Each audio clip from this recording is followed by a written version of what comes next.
Russian President Vladimir Putin is meeting with U.S. Envoy Steve Witkoff and President Trump's son-in-law Jared Kushner in Moscow on Tuesday for peace talks on ending the Russia-Ukraine war. The talks went past midnight but did not reach a compromise on a possible peace deal. Now, before this meeting, Putin said that he was ready to go to war with Europe. Here he was speaking to journalists in Moscow early Tuesday. Они же на стороне войны. Now, speaking in to attack Europe, but, quote, if Europe suddenly wants to wage a war with us and starts it, we are ready right away. There can be no doubt about that.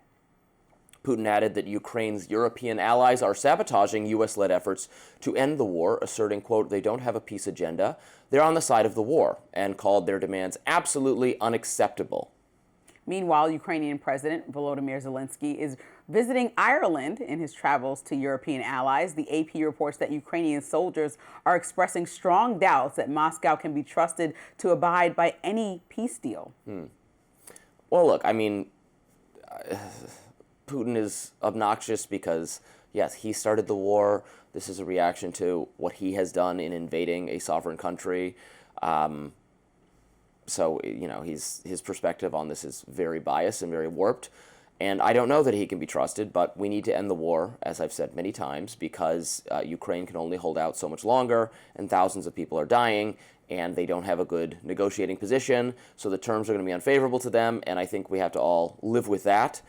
I hope there's a security guarantee for the rest of Ukraine, and Russia keeps what it took, and that's the best deal we can possibly get. Will it be enough? I don't know. And if the Russians are just not going to make any kind of recognition there of the rest of Ukraine, then I don't know why we would fold.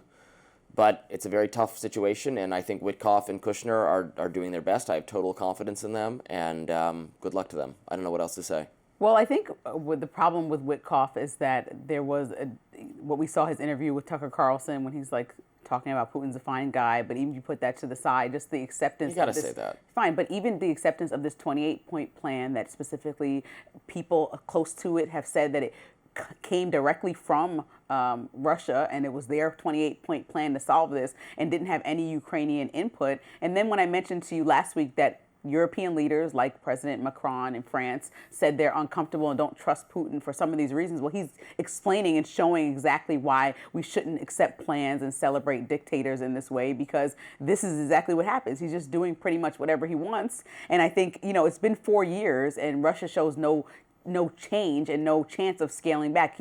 When Putin met with President Trump during that time earlier this year, when we thought we were moving forward and making progress around the summertime, you saw him at the same time attacking Ukraine in the process of it. When he and his team reportedly sent this plan over, you see him at the same time attacking Ukraine and escalating attacks, and now saying verbiage that everybody can pull from, that we're ready to go to war with all of Europe. This is the exact fear that Europe had by them moving in on Ukrainian territory because they feel less protected as a NATO ally. And so he's agitating the situation when our European allies have come to the White House and expressed way more concern than it seems Witkoff and the president have. What are they prepared to do about it? What are they going to do about it? Well, we know that it's not our job. He's already continent. But he's already agitated in some of our allies' territories, and so we're getting closer to that line. Like, how close to the line do you want to get?